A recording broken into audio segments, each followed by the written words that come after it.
Itu lukanya di batin. Kalau luka fisik gampang teh disembuhin, tapi luka batin,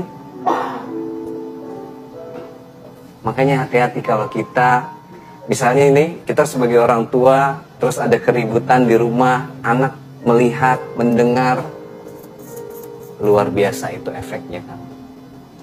Iya. Itu akan mengendap di dalam hati dia, di dalam bawah sadar. Dia mungkin lupa saat itu. Tapi satu terekam terus selamanya. Akan terekam. Dan once ketika ada triggernya, pemicunya, itu akan muncul lagi. Maka pentingnya kita ngebersihin diri kita. Ngebersihin apa sih yang ibarat gini deh. Teh, kalau rumah nih, rumah kan disapuin kan ya, tiap hari. Bayangkan kalau seminggu nggak disapu. Kotor. Sebulan, setahun, Lebih kotor Iya. lagi. bertahun-tahun. Kotor. Menakutkan jadinya. Rumah kita yang sesungguhnya adalah Hati. bayangkan kalau hatinya nggak pernah disapuin, nggak pernah dibersihin. Oke. Gimana cara bersihinnya? Pertanyaannya cakep. Cakep banget. Oke, semua orang pasti rumahnya kotor dong. Ya, ya. Manusia kan Dendam, tempatnya salah. sedih, dan segala Betul, macamnya. betul. Nah, udah. Oke, yang pertama kan harus sadar dulu. Oh, rumah gue kotor nih.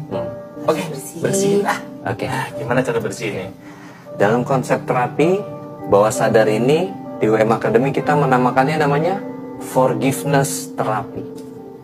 Forgiveness terapi, termasuk memaafkan diri sendiri berarti ya. Exactly. Levelnya bukan hanya memaafkan teh, tapi pengampunan. Wow. Memaafkan itu atau mengampuni bukan buat orang lain, tapi buat kenyamanan diri kita. Jadi sebetulnya kalau mengampuni itu udah seperti forgive and forget berarti ya. Forgive and forget. Memaafkan itu bukan untuk mereka, Tapi tapi untuk diri sendiri. yang terburuk apa kalau misalnya kita nggak pernah bisa memaafkan? Ini yang terjadi kan. Apalagi wanita ya, maaf ya. Ada dua penyakit di dalam tubuhnya itu yang terpicu sangat umum. Satu adalah autoimun, satunya lagi adalah cancer. Itu adalah penyakit yang dipicu oleh Tadi kita memendam yang namanya kemarahan, dendam atau apapun. Biasanya kalau dia ada masalah sama orang tuanya nggak selesai, atau dia punya masalah sama pasangannya nggak selesai, sebenarnya dia memendam itu semua. Semua penyakit itu 90% berawal dari pikiran. Ini medisnya ya. Jadi sebenarnya ketika pikiran negatif itu ada di dalam diri dia, itu memicu segala penyakit. Mulai dari lambung, GERD. GERD itu gampang kok. Yang masalah kalau kita mau validasi ini yang masalah organ gue atau pikiran gue. Gampang. Puasa. Kalau pada saat puasa, mungkin hari pertama masih Ya suka ada mual-mual gitu ya. tapi begitu puasa selanjutnya aman, berarti yang masalah bukan organ. Ini ke sini. Dari sini kan di bawah tidur lupa, jatuhnya ke sini. Ini mah lupa, masuk ke hati. Nah, hati itulah yang dimaksud dengan kekolbu itu. Maka dibilang sakit hati, luka batin. Maka hatinya jadi keras hati. Masalahnya awalnya di sini, GERD, apalagi ke dalam-dalam semua. itu kok sampai ke kanker sih? Tapi ini kenyataan, bukan kenyataan sih. Ini ya ini masuk akal kalau menurut aku ya, karena aku punya tante dulu, adiknya mama. Dia itu dulu sakitnya bocor jantung gitu, bukan dari kecil secara medis ya.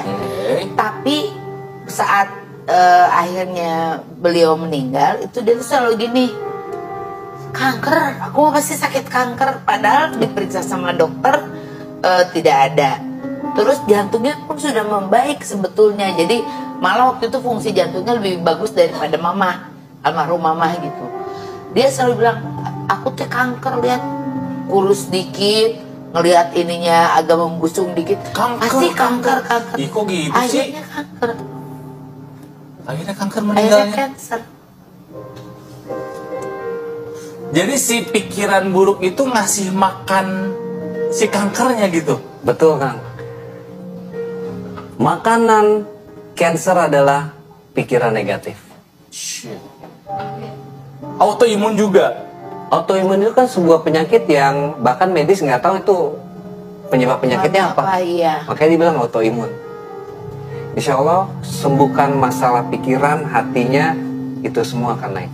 Jadi apa yang terprogram di bawah sadar kita, 90% itu akan jadi kenyataan hidup kita. 10% itu adalah si kritis, si pengambil keputusan ini, si Oke, kapten ya. iya, Saya nyebutnya gini, kapten dan kru kapal.